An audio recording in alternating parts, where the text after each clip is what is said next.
एक गांव में एक मोटा साहूकार रहता था। वो बहुत आलसी और बेईमान था। दिन भर अपनी दुकान पर बैठा नौकरों पर हुक्म चलाता और ग्राहकों को सामान को कम तौल के देता। बाबूजी 2 किलो आटा दे दीजिए। अरे दीनू, जरा इस हरिया के लिए आटा तो तौल दे। जी सरकार। अरे अरे, ये क्या कर रहा है? पूरी दुकान इसे दे देगा क्या? अरे पर सेठ जी, मैंने तो 2 ही किलो।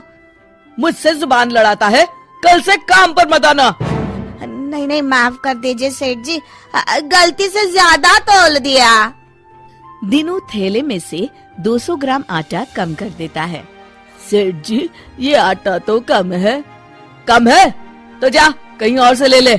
कैसे कैसे फटीचर आ जाते हैं मुझे नाप तोल समझाने। पर आप तो जानते हैं सेठ जी, इस गांव में सिर्फ एक आपकी ही तो दुकान है।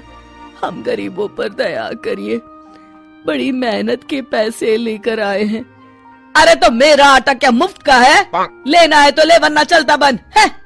हरिया आटे की थैली उठाकर दुखी मन से चुपचाप वहाँ से चला जाता है। अगले दिन विजय अपने कमरे में बैठा है। अरे मोहन, तुम आओ आओ। भाग्यवान, सुनती हो? मेरा बचपन का सखा आया है। जरा जल्दी से बढ़िया भोजन का प्रबंध करो। कैसा है विजय, तू तो बहुत बड़ा आदमी बन गया है। ये बंगला, गाड़ियाँ। अरे बस, सब दिमाग का खेल है। तेरी सुनारी की दुकान कैसी चल रही है? बस मित्र सुख से रोटी की व्यवस्था हो जाती है। अरे थोड़ी बुद्धि लगा तो रोटी के साथ साथ नोटों की भी व्यवस्था हो जाएगी। क्या मतलब? मतलब ये कि पूरे गांव में सिर्फ एक तेरी ही सोने चांदी की दुकान है।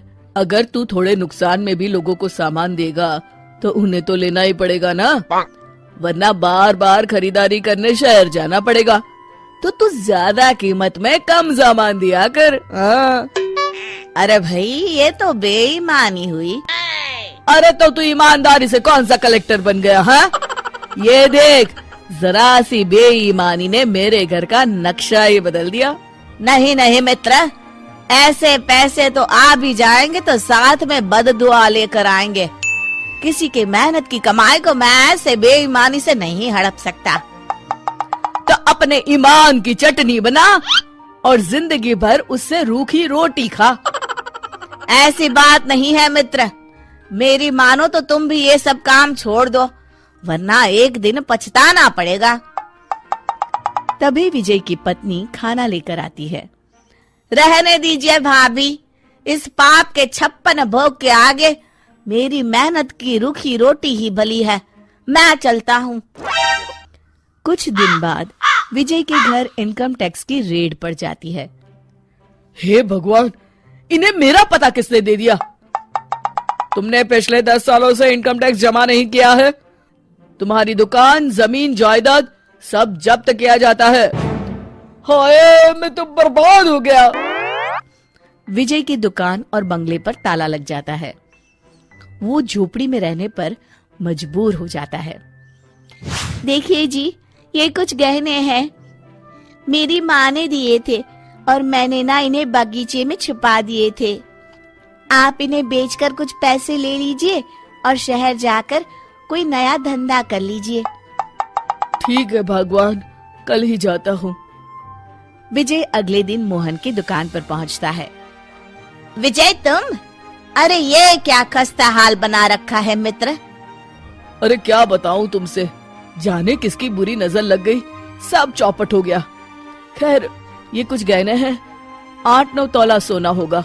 मुझे इसके बदले पैसे दे दो, कुछ नया इंतजाम करता हूँ। वो तो ठीक है, पर मैं तुम्हें 5 तोले के ही पैसे दूंगा। क्या? तुम्ही ने तो सिखाया है मित्र। अरे पर अभी मेरे बहुत बुरे दिन है, ले देकर बस यही गहने बचे हैं मेरे पास। ये सब सोचूंगा तो पैसे कब कमाऊंगा, तुम ही समझा रहे थे ना। ठीक है, जितना मुनासिब समझो दे दो। विजय 5 तोले के पैसे लेकर दुखी होता हुआ शहर की ओर चला जाता है। उधर मोहन विजय के घर जाकर उसकी बीवी को बाकी के पैसे देकर पूरी बात बताता है। घर का जरूरी खाने पीने का सामान भी रखवा देता है। भैया, आपका ये उपकार रहेगा। अरे नहीं नहीं भाभी, ये तो मेरा फर्ज है। मैंने जो कुछ भी किया विजय को सही राह दिखाने के लिए।